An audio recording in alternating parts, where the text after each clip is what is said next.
बिस्मिल्लाहिर्रहमानिर्रहीम। वेलकम जी। तो आज यूनिट है बायोएनर्जेटिक्स, वही कैटेगरी फिर से इजी। और इसमें हम 20 एमसीक्यूज़ एज यूजुअल डिस्कस करेंगे। और question number 1, chlorophyll molecules are found embedded in. देखें जी, क्लोरोफिल मॉलिक्यूल है ये। क्लोरोफिल ए और बी सिर्फ फंक्शनल ग्रुप्स का डिफरेंस है इनमें। तो chlorophyll molecules are found embedded in thylakoid membranes.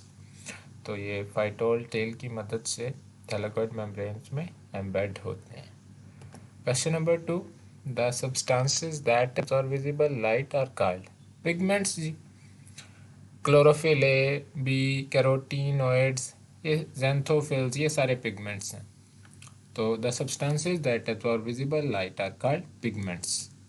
Question number 3, carotenes are mostly red to orange.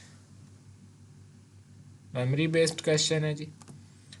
Chlorophyll A is blue green. Question number 5, the splitting of water into two hydrogen ions and an oxygen atom by light is called. Splitting of water को photolysis कहते हैं, और ये photolysis हो रही है कीमियोस्मोसिस में। और ये फोटोलाइसिस कहाँ हो रही है? थैलाकोइड ल्यूमन में। तो splitting of water, photolysis. Photosystem 1 has a form of chlorophyll which absorbs best the light of. Photosystem 1 absorbs the light of 700 nanometer and photosystem 2 680 nanometer. तो यहाँ photosystem 1 alpha option 700 nanometre. Question number 7, the photosynthetic electron transport which involve only photosystem 1। सिर्फ photosystem 1 involve है, cyclic electron flow या cyclic photophosphorylation में। तो right answer है cyclic electron flow. Question number 8, the ratio of CO2, NADPH2 and ATP molecules required for 1 Calvin cycle. अब यहाँ बच्चे confuse हो जाते हैं। रेशियो तो 3, 6, 9 है, हमें पता है। 3 ATP, 3 CO2, 6 NADH और 9 ATP यूज होते हैं। लेकिन रेशो पूछिए उसने 3:6:9 को हम 1:2:3 लिखेंगे। तो सिंपलेस्ट रेशो बतानी है, तो 1:2:3 होगी। Question number 9, alcoholic fermentation, lactic acid fermentation and aerobic respiration are the 3 ways for the processing of pyruvate जी। एरोबिक रेस्पिरेशन में भी पायरोविक एसिड ऑक्सीडेशन होती है। अब ये लैक्टिक एसिड फर्मेंटेशन, इसमें भी पायरोवेट की प्रोसेसिंग हो रही है या ऑक्सीडेशन हो रही है। और यहाँ पे भी पायरोवेट की प्रोसेसिंग हो रही है अल्कोहलिक फर्मेंटेशन में भी। तो पायरोवेट की प्रोसेसिंग होती है तीनों में। Question number 10, pick the one which is anaerobic fermentation, lactic acid fermentation, alcoholic fermentation, ये एनारोबिक है।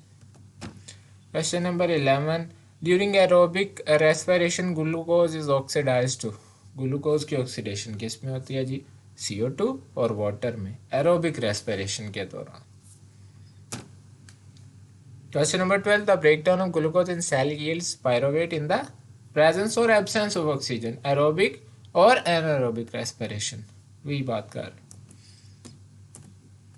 Question number 13, the first step in glycolysis is the transfer of phosphate group from ATP to glucose। क्यों जी? देखें, first step में ATP glucose को phosphate group दे रही है, तो यही तो बात कर रहा है वो। First step in glycolysis is the transfer of phosphate group from ATP to glucose. All life on earth is powered by directly or indirectly by solar energy. Question number 15, oxygen released during photosynthesis comes from, oxygen released during photosynthesis comes from water। ये देखें,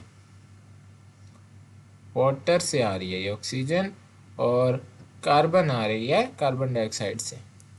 question number 16, photosynthesis taking place in water. Whole world में 90% जो photosynthesis है वो water में हो रही है, ओशंस में हो रही है, ब्ला ब्ला ब्ला। 17, the most abundant protein in the chloroplast. देखें, ये बुक की लाइन है, Rubisco is the most abundant protein enzyme in chloroplast and probably most abundant protein on earth, so Rubisco is the right answer। Question number 18, which of the following was awarded Nobel prize for studying details of path of carbon in dark cycle या dark reactions. Melvin Calvin ने ही study किए थे, इसलिए इसे Calvin cycle भी कहा जाता है। Question number 19, visible light range from 430 to 670 nanometre. बिल्कुल memory based question. Question number 20, deficiency of which of the following causes yellowing in plant. Magnesium की डेफिशिएंसी प्लांट्स में उनके लीव्स वगैरह के येलोइंग का काज बनती है। तो आज के लिए यही था, नेक्स्ट लेक्चर में मिलते हैं इंशाल्लाह।